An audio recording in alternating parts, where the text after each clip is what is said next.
మీరు కెనడా నుంచి అంటే కెనడా ప్రభుత్వ ఆర్థిక సాయం నుంచి కానీ అక్కడ కెనడా దేశస్తులు ఇచ్చిన డబ్బుల ద్వారా కానీ అక్కడి నుంచి ఇక్కడికి ఎన్ని కోట్ల రూపాయలు ఇక్కడికి మీరు అభివృద్ధి కార్యక్రమాల కోసం వెచ్చించగలిగింటారు ఈ మొత్తం 35 ఏళ్ల కాలంలో? లేదు నేను పూర్తిగా కానీ 250 కోట్లను 250 కోట్లు కెనడా నిధులు మీరు తెలంగాణకు తెచ్చి పెట్టేసినారు అభివృద్ధి కార్యక్రమాలు.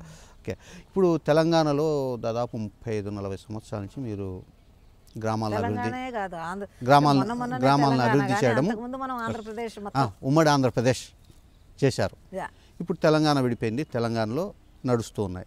అంటే మీ సేవా కార్యక్రమాలను ఆంధ్రప్రదేశ్కి కానీ లేదు అత్యంత వెనుకబడిన రాయలసీమకు కానీ ఇతర రాష్ట్రాలు కర్ణాటక, తమిళనాడు ఇట్లా ఏమైనా విస్తరించే ఆలోచన ఏమైనా ఉందా? ఆ దిశగా ఏమైనా ప్లాన్ నడుస్తాం? అంటే మొట్టమొదటి ఆంధ్రప్రదేశ్ అనే మొదలుపెట్టాం. ఎందుకంటే మనం ఆర్గనైజేషన్ మొదలుపెట్టినప్పుడే అది ఆంధ్రప్రదేశ్ లాగా ఉంది కాబట్టి ఏ భేదం లేకుండా తెలంగాణ ఆంధ్ర రెండిటిలో చేశాం. ఇప్పుడు ఇంకా భేదం అయినాగా ఎక్కువగా తెలంగాణలోనే ఉన్నాయి. తెలంగాణ అంటే మనదే కాబట్టి తెలంగాణలో ఉన్నాయి, ఆంధ్రప్రదేశ్లో కూడా ఉన్నాయి.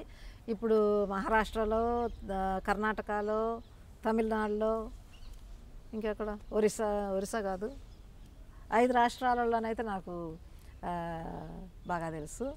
ఇప్పుడే 6వ రాష్ట్రం ఏదో అంటా ఉన్నాడు శివరెడ్డి, ఇంకా మొదలు పెట్టలేదు. మీరు గంగాదేవి పల్లెను దత్తత తీసుకొని దాన్ని పూర్తిగా ఆదర్శ గ్రామంగా తయారు చేయాలనే ఆలోచనలో వచ్చింది.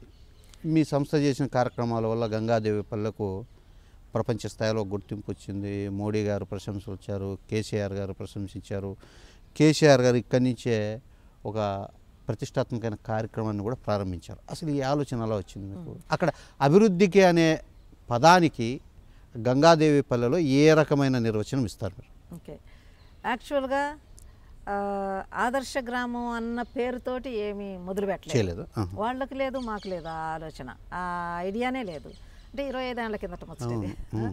అయితే ఆ ఊరి వాళ్ళు వచ్చి ఆ సర్పంచ్ గారు 2-3 మనుషులతో వచ్చి ఆఫీస్కి వచ్చి మాకు నీళ్ళ సహాయం చేస్తారా అని అడిగారు.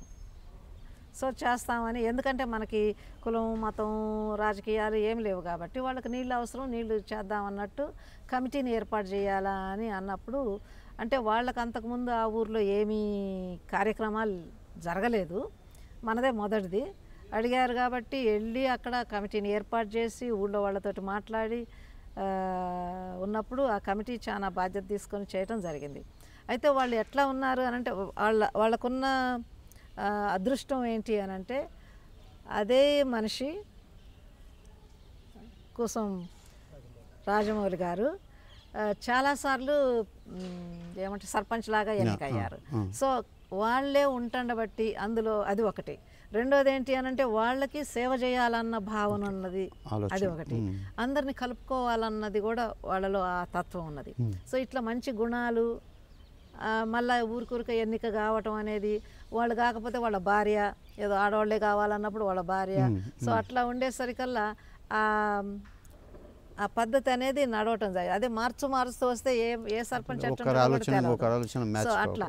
కాకపోతే వాళ్ళు ఏంటి అని అంటే మొదటి నుండి కూడా గౌరవంగా బాల వికాసం నుండి మాకు ఈ ప్రాజెక్ట్ వచ్చింది అని చెప్పి ప్రతి సంవత్సరం పిలవటం, ఏడాదిలో 2-3 సార్లు పిలవటం, మీరు రాండి, మాకు మీటింగ్ పెట్టండి, మా కమిటీకి పెట్టండి, మా ఊరికి పెట్టండి అని వాళ్ళు చాలాసార్లు ప్రోత్సాహం చేసి, నాకు రావడానికి వీల్లేదు, నేను పోతున్నా, నేను కెనడా పోతున్నా, అటు ఇటు అంటే కూడా మీరు ఏ తారీఖు చెప్తారో ఆ తారీఖే పెడతామని అట్లా కనీసం 15 ఏళ్ళు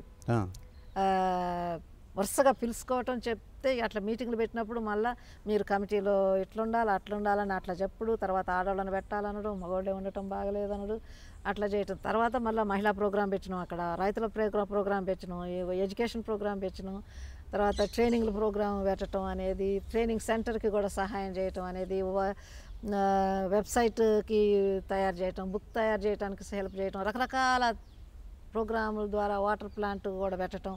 సో రకరకాల ప్రోగ్రాంలు చేస్తూ వచ్చాం. ఇక ఊర్లో వాళ్ళంతా కూడా అందులో ఇప్పుడు మనం చాలా చేస్తూ ఉన్నాం కాబట్టి మనం అంటే చాలా గౌరవంగా ఉండటం ఇవన్నీ చేస్తూ ఉన్నారు. సో అట్లా ఉన్న తర్వాత ఇంకా కమిటీలు ఎక్కువైనాయి. మనం ప్రోత్సహించటం, వాళ్ళు దానికి అనుకూలంగా చేయటం. దీంట్లో ఒక రైతులు ఉన్నదంటే రైతుల కమిటీ ఒకటి ఉండాలా, వీడియోస్ మాట్లాడుతున్నంటే వీడియోస్కి ఒక కమిటీ ఉండాలా, ఎడ్యుకేషన్ మాట్లాడుతున్నట్టే ఎడ్యుకేషన్కి ఒక. సో వాళ్ళల్లో వాళ్ళకి ఐడియాలు రావటం, మనం దాన్ని చేయటం, అట్లా చాలా తాకిడి బాగా ఉంది. ప్రోగ్రాంలు కూడా చాలా చేసినాం. సో అట్లా ఉండేసరికల్లా సంబంధం అనేది బాగా ఏర్పడ్డది. ఇక వాళ్ళు ముందుకు పోవటం, ఊళ్ళో వాళ్ళు కూడా వాళ్ళకి బాగా తోడ్పడటం అనేది, ఊళ్ళో శుభ్రత అనేది, టాయిలెట్లు అని ఇవన్నీ చేసుకోవటం, వేరే సంస్థలు కూడా వచ్చి వాళ్ళకి సహాయం చేయటం, అట్లా చేసిన తర్వాత బాగా చేశారన్న ఉద్దేశంతో ఇక గవర్నమెంట్ గుర్తించి ఆదర్శ గ్రామం అన్న పేరు, మనం అంతకుముందు ఏమనలేదు ఆదర్శ గ్రామం అని, మంచి ఊళ్ళల్లో అదొక ఊరు అన్నట్టు ఆదర్శ గ్రామం అని నేషనల్ లెవెల్లో ఐడెంటిటీ చేశారు. కాబట్టి ఇక అది ఒక స్ఫూర్తిలాగా చాలామంది వేరే దగ్గర నుంచి రావటం, చూడటం అదంతా జరిగింది. చాలా సంతోషంగా ఉందన్నమాట.